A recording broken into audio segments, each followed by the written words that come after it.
মনের দুঃখ কার কাছে কমু চিন্তা করেন আপনারাই এটা বিচার করুন।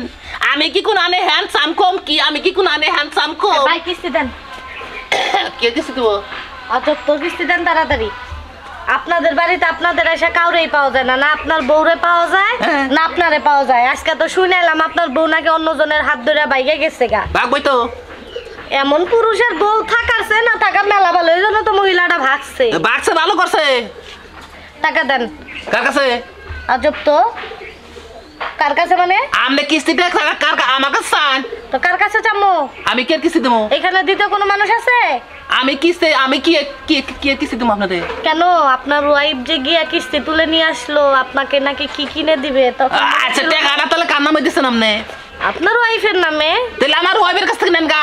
কিন্তু জামিনদার তো আপনি ছিলেন। কি এর জামিনদার? কিস্তি দেন। জামিনদার নাই যে বড় নলে যে আমার বউ জান্নাকে বাইরে গেছে এই যে আমার কাছে কিস্তি চাও কাছে যাও। আপনার ওয়াইফ কার সাথে বের হয়ে গেছে না না গেছে এটা দেখার বিষয় না। আমাদের কর্তৃপক্ষ এটা মেনে নিবেন। আমাদের কর্তৃপক্ষ টাকা চায়। কর্তৃপক্ষ টাকা চাইলে কি কর্তৃপক্ষ তো আমার নামে ঠাই দিল্লা কইলো যে তোমার বড় আইডি কার্ড নাকবো 2 কপি ছবি নাকবো বেকি তো নিছে আবার ঠিক আছে জামিনদার আপনি ছিলেন সাথে গিয়েছিলেন অবশ্যই আমরা আপনাকে চিনি। হ্যাঁ আপনি টাকা দিবেন। আমি কোনো টাকা পয়সা ভাই দিতে পারবো না। আমি এই বেটা ফাজলামি করস। আমি কাবু জমিনদার রেডিছে টাকা দামু। এই বেটা তুই ঢাকা যাস আর জেলখানায় যাস বা চিড়িয়াখানায় যাস সেটা তোর ব্যক্তিগত ব্যাপার। আমাদের এনজিও থেকে টাকা আনছিস মানে টাকা দিতে হবে। দেখেন ম্যাডাম আমি একটা কথা কই গরম হলে যে আমার মাথা ভাই খুব গরম বউরা মাই শুনে বাইকে গেছে গা আমার কাছে কোনো কিস্তি মিস্তি নাই। আমি টাকা দামু গাড়ি বানাই আমি টাকা রওনা দিছে আইডিয়া বুঝছেন কি? আপনি হেঁটে যান আর প্লেনে যান আর জাহাজে যান বা সাইকেলে যান সেটা নিতান্তই আপনার ব্যক্তিগত ব্যাপার। টাকা দেন। গণরে যে আমি তো কিস্তি দিমই না জীবনে দিহাম না। কিস্তি দিবা না ঠেকাটা যখন তুললা তুমি তখন তো যাই না খালা ফুবু বানিয়ে মাও বানিয়ে ঠেকান সহন ঠেকা দিতে পারছো নাকি? তখন দরকার আসাল কইতাম ঠেকাটা কি আমারে দিছে কি? তোমার তো যাই না দিছে তোমার বউর নামে। এখন তোমার বউর নামে যে দিছে তোমার বউ তো আরেকজনের বাক্সন কিস্তি দিব খেরা। কিস্তি এই বউ দিব? এই বউ দিব হে বউরে পাবো কোনে? আমি জানি কোনে বাবা। দেখছেন স্যার দেখছেন এই হচ্ছে তাদের ব্যবহার।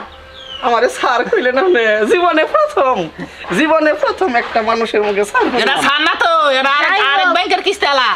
মানে যাই হোক দেখে মনে হচ্ছে আমাদের কলিগ টাইপের এই জন্য স্যার বলা হয়েছে। আমাদের একটা রুলস আছে আমাদের কলিগকে আমরা স্যার আর ম্যাডাম বলে সম্বোধন করি। আর কি স্যার আমগো কলিগ থাকার কল থাকা আমগো ব্যাপার। আমি একটা কথা কই এই ভাই এত কথা বুঝি না। আপনি যদি আজকে টাকা না দেন এখন আপনাকে নিয়ে আমরা মানে এনজিওতে যাব দেন তারপর একটা প্রতারকের মামলা করে আপনাকে কারাগারে পাঠানো হবে। সমস্যা নাই আপনি প্রতারকের মামলা দেন তারপরে আরো কিছু মামলা দেন তাতে তো কোনো সমস্যা নাই। আপনার বউ যদি মইরা গেত গা তাইলে কিস্তি মাপ আছিল। আমি কইছিলাম যে ব্যাংকের দিকে টাকা পয়সা আনছস তুই ঠাস করে মরই তাও কেন বাইরে যাস না খাচ্ছ নিয়ে মরা বাদ বাইরে গেছে। বুঝতে পারছি সোজা আঙ্গুলে আর ঘি উঠবে না এখন আঙ্গুলটা বাঁকা করতে হবে। আমি এই যে যাচ্ছি আপনি হেঁটে যান ঢাকায় আর যেভাবে ঢাকায় যান আপনাকে আজকে বিকেলের ভিতরে যদি পুলিশ অ্যারেস্ট না করাইছে আমার নাম শ্যামলী না। যাও এবার তোমাদের ছোট ছোট আঙ্গুল বেহা করলে কি হবো সোজা করলে কি হবো নাকি? অফিসে থেকে যদি চাপ দেয় ওই চাপে তুমি ফাঁক পাও বুঝছো।